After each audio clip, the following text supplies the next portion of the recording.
Welcome to SVG-TV News for Friday, October 13, 2023. I am Rochelle Batiste with the details. Females across St. Vincent and the Grenadines are encouraged to take the necessary precaution to protect themselves from contracting the human papillomavirus or HPV, which is said to be of great concern to healthcare professionals. Speaking on the radio this morning, family nurse practitioner Sister Tekla Jack said that HPV is one of the leading causes of cervical cancer and other cancers among women. I'm not sure if the public is aware, but in 2014, we did a study across 2 countries, St. Vincent and the Grenadines and St. Kitts and Nevis. And our statistics show that around 500 women were tested for the HPV virus in St. Vincent and the Grenadines.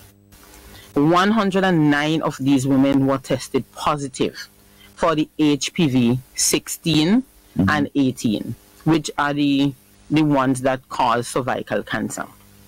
And out of these 109, we have a number of them testing positive individually for number 16 and number 18 respectively, whereas a smaller number would have tested positive for 11 and 31 and 35. These are ones that causes anal cancer, penile cancer, cancer of the vagina, and other parts of the reproductive system. Explaining more about the human papillomavirus or HPV, Sister Jack said it is spread mainly through sexual contact or intercourse, adding that the virus is highly transmissible and is related to HIV, hepatitis B, A, and C. HPV, it's very common, although a lot of persons do not know, because we have over 200 strains of this virus in circulation. And in an adult's life, he or she may have encountered HPV at some point in his or her life without even being aware of it. Your body actually gets rid of it on its own most of the times. However, there are about 40 strains of these viruses that will remain in the body and cause cancer of some sort or the other. And the most popular ones that we're really concerned about are the strains of 16 and 18. They are specifically important to us because we know that they cause cervical cancer, which is a preventable disease, and that's why we are really talking about this morning. The virus mainly resides in the lining or the epithelial part of the skin. It is close to the surface of the skin. So the lining, which is the mucous membranes really, the mouth, the vagina, the anus, and underneath the penile skin. This is where the virus usually resides. So you will appreciate the fact that once sexual contact is used in any of these areas, the virus can be transmitted from one person to the next. Sister Jack further outlined the signs and symptoms of the human papillomavirus, which she said can stay years before signs are shown. Most of the time, you might have HPV, but you do not know. Because of the way the virus is very subtle, you do not really know that you have it unless you get tested. It's not like HIV or another sexually transmitted disease where you can say, oh, you start losing weight or you start having breakout on your skin and things like that. It's because your body most of the time gets rid of the virus on its own, and just the ones that stay cause the problem. If you don't do your pap smear as a woman and find out that something is wrong with your cervix, the cells start changing, you would not know. If the cells start changing, it takes a while. It takes a while from you being infected with HPV, 10 to 15 years down the road, for it to develop into any sort of cancer of the cervix and so on. By that time, you might start having abnormal bleeding. Your periods might prolong. You might have more than one period in 1 month. You might start having pain in the pelvic area and things like that. Other than that, you won't really know. If the HPV that causes genital warts, then you would have the breakout of warts on your genital area. You can have them around your mouth, on your penis, on your vagina, inside of the anus and things like that, other parts of the body. You can have plantar warts on your hands, on your feet, and different surfaces of your body as well. Earlier today, the SVG Medical Association hosted its annual Pink Cap City Walk and Rally in capital Kingston, which seeks to raise awareness about breast cancer. The event forms part of SVG's 44th Independence activities being observed under the theme, Our Resilience, Our Fortitude, Our People, Our Identity, Road to 45. And today, Friday, October 13th, has been observed here and around the globe as International Day for Disaster Risk Reduction under the theme chosen by the United Nations Office for Disaster Risk Reduction, the UNDRR, Fighting Inequality for a Resilient Future. Head of the United Nations Office for Disaster Risk Reduction, Mami Mezutori, said that 90% of climate-related deaths occurred in poor countries, noting that even in wealthier countries, the majority of disaster victims are the poorest and those already facing social and economic inequality. In an address to mark the day, Ms. Tori said the UNDRR findings of a disability survey revealed that 84% of persons with disabilities feel unprepared to respond to disasters. Inequality in all its forms is a major driver of disaster risk. That is because poverty and inequality create the conditions that force communities to live in hazardous areas with weak infrastructure and housing. Inequality inhibits access to information, services, and warnings. And after a disaster, it takes vulnerable communities much longer to recover, and people are often driven further into poverty. We must break this cycle of inequality, disaster, repeat. On the 2023 International Day for Disaster Risk Reduction, we say no more. No more inequality. No more leaving people behind. No more climate injustice. No one is safe from the threat of disasters until everyone is safe. The head of the United Nations Office for Disaster Risk Reduction said that countries must urgently prioritize the rollout of inclusive multi-hazard early warning systems to protect and prepare everyone for disasters. It also means adequately funding disaster risk reduction, whether that is through international assistance, public or private investment, and prioritizing developing countries to help them avoid disasters. By supporting the poorest and most vulnerable countries and taking care of the most at risk within all countries, we can ensure no one is left behind and empower people to prosper with equality and resilience. With the right decisions and actions now, we can protect every life from disasters. We can and we must. And in the upcoming months, the National Emergency Management Organization, Nemo, and Camden Park Warehouse will benefit from the rehabilitative and construction works funded through the Volcanic Eruption Emergency Project VEEP, which is a World Bank funded project. As such, the Economic Planning Division, the Ministry of Finance, Economic Development and Information Technology, in collaboration with Nemo, will be facilitating a community consultation meeting on Wednesday, October 18, 2023 at the Nemo Warehouse in Camden Park from 5 p.m. Nemo said the works at the warehouse will include the renovation of the existing building and the extension of the facility with the construction of 2 new wings, one of which will feature a mezzanine with lift access. Other works will include changing of the roofs with installation of vents, improvement of compound security, installation of a water collection and storage system, and installation of a backup generator and supporting system. Gibson's Construction will carry out the rehabilitative and constructive works, which are scheduled to begin in November 2023. Stewart Engineering Limited was selected for the design and supervision consultancy. The VEEP became effective on December 10, 2021, and and is expected to close on December 30th, 2026. It is financed by the World Bank at US $40 million and co-financed by the EU-funded Caribbean Regional Resilience Building Facility at $2 million, which is managed by the Global Facility for Disaster Reduction and Recovery. The implementing agency for this project is the Economic Planning Division, which falls under the remit of the Ministry of Finance, Economic Planning and Information Technology.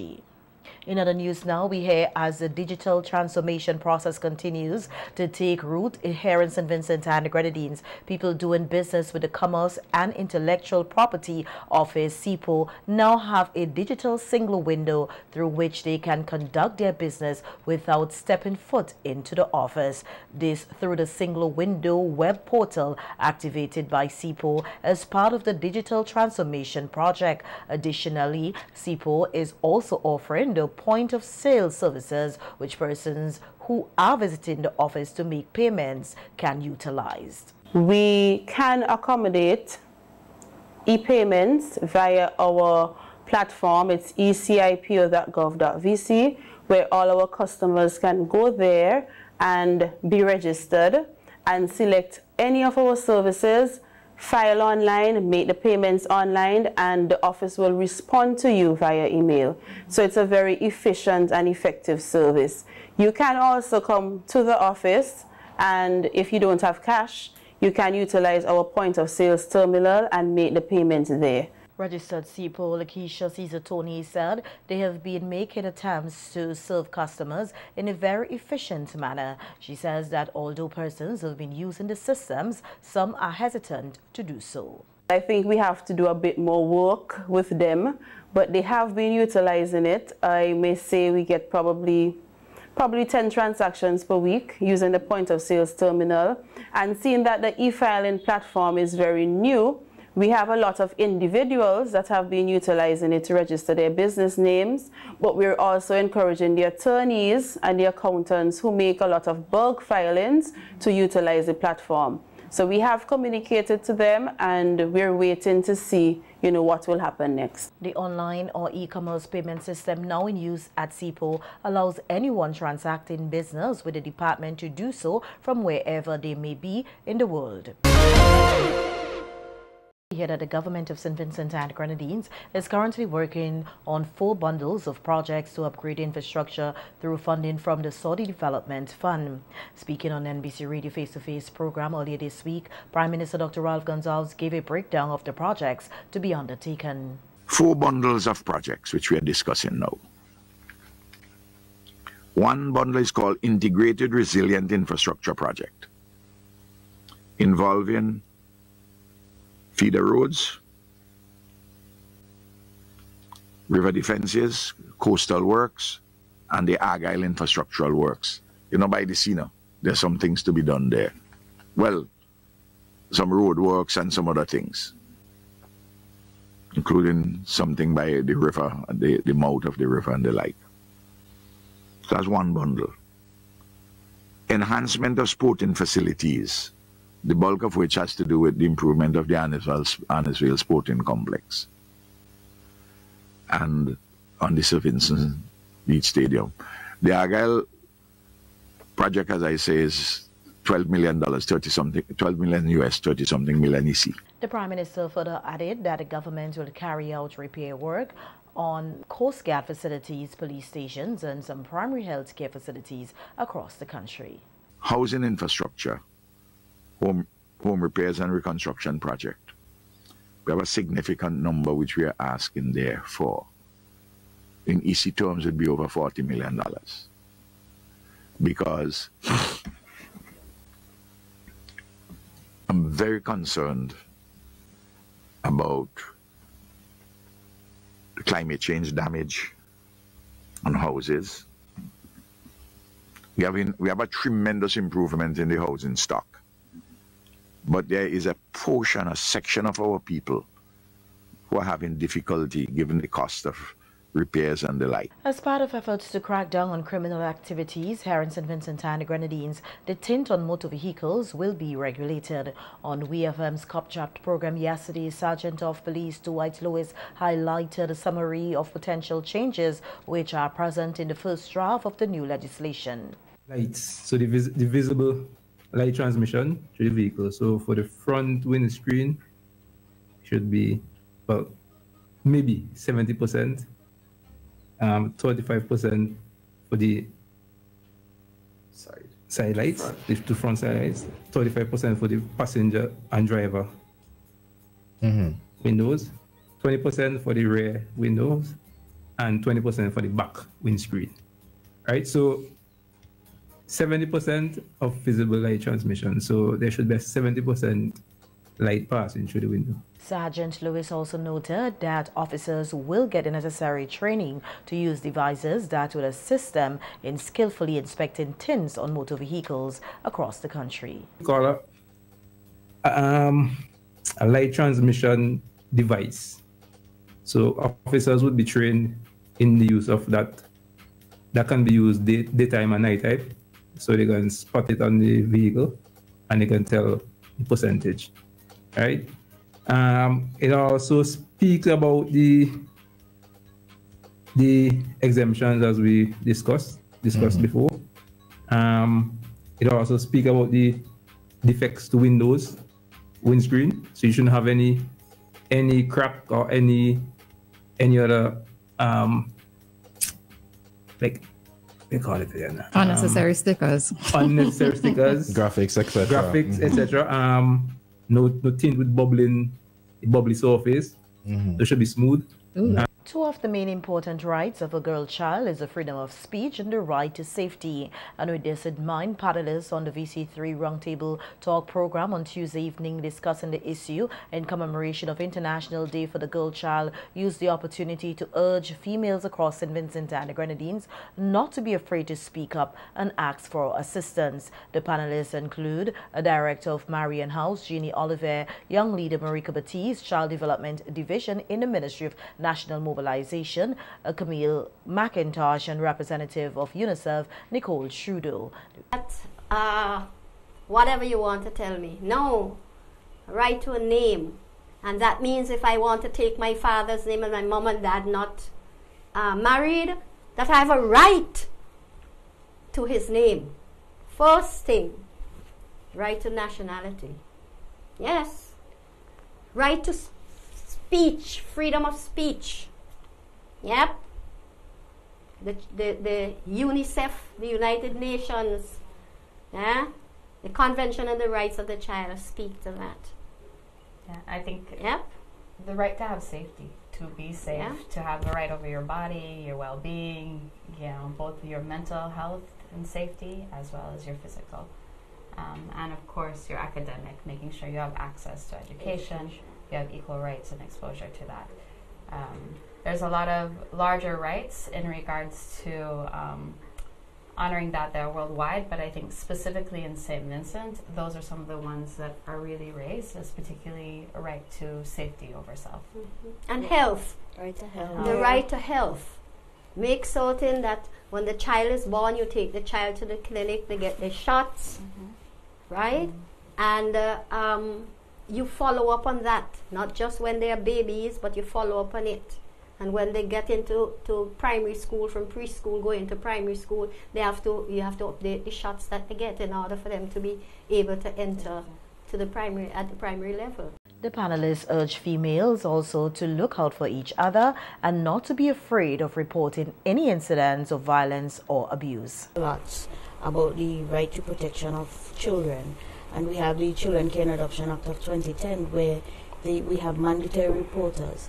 So as she rightly said, you know, parents, they do know sometimes, or even family members, community members, they know what is happening to this child, but they are reluctant for some reason to not report, and we are asking and encouraging and, you know, just having persons know the importance of reporting any incidents of child abuse that they know or see or suspect. Yeah, because it's absolutely ridiculous that you have 13-year-olds or 14-year-olds going to the hospital to make children, and they're not having these children with boys that are their age. They're having these children with men, and nothing is being done. That child might lie and say they had it with, but I think the officials, you can tell when somebody is not telling the truth, and I don't think enough investigation is being done into these things to help to get these predators off of the road, because they do it with other girls, and these girls go back and they have children with the same men, and we just have a cycle repeating and repeating. We also have to encourage our girls to be able to speak up when something is wrong. So, for example, as you said, you know, you become pregnant or you're abused by somebody and you become pregnant, you have to be empowered, basically, to speak up and let someone know what is happening so that we can be able to help you. That is why we have the Domestic Violence Act of 2015, which says that if you know and you don't report, you can be held accountable. Community dietitian and nutritionist Camille John said it is important for Vincentians to incorporate traditional foods as part of their daily meals, including breadfruit. While noting the nutritional benefits of breadfruit, John suggested several breadfruit meals that persons can try as she addressed the issue of food security at the Breadfruit Festival held this week at the Dunbarton Agricultural Station. Okay, and the breadfruit, when we speak about food security, right? Food security is not about just having food. The food must be safe, the food must be nutritious, it must be accessible and available, and that's the whole term behind food security. Now, using breadfruit, I'm happy that we could make breadfruit punch. There's a lot of things we could do to breadfruit besides steaming and roasting and making salad. We could make, in the kitchen, we have some really talented people at the Milton Cato Memorial Kitchen. And last year, for one of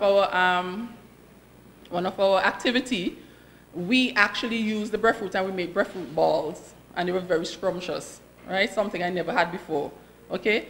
And the breadfruit, you could do breadfruit punch, you could do breadfruit porridges, okay?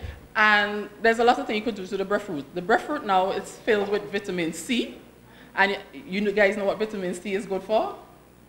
It's good for your immunity, okay? Help you protect against cold instead of the vitamins that you take in a bottle, the supplements.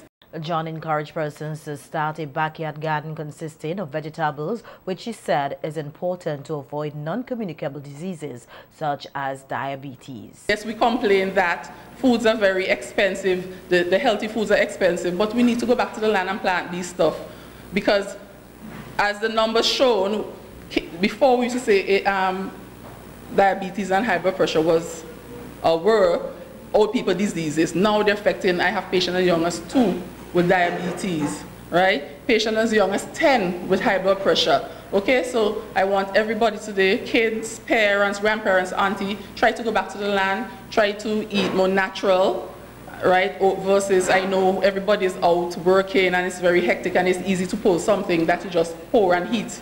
Yeah, but we have to think about the long-term effects, diabetes, high blood pressure, and cancer. The Lions Club St. Vincent South on Monday, October 9, 2023 celebrated 45 years of service with a chartered night cocktail at Maya Suites in Diamond. The event also celebrated the work and dedication to Lionism of 5 senior Lions who were recognized for their service to the club over the years. Awards were presented to Lions Cornelia Moses, who is currently serving as Zone Chair, Isaac Solomon, the MGF, Michael John MGF, Junior Backers, PMGF, and Lion Paul McLeish, who received a special award as a charter member of the club since its inception. The presidents of the Lion Club of Kingston SVG and the Lion Club of Kingston were also in attendance.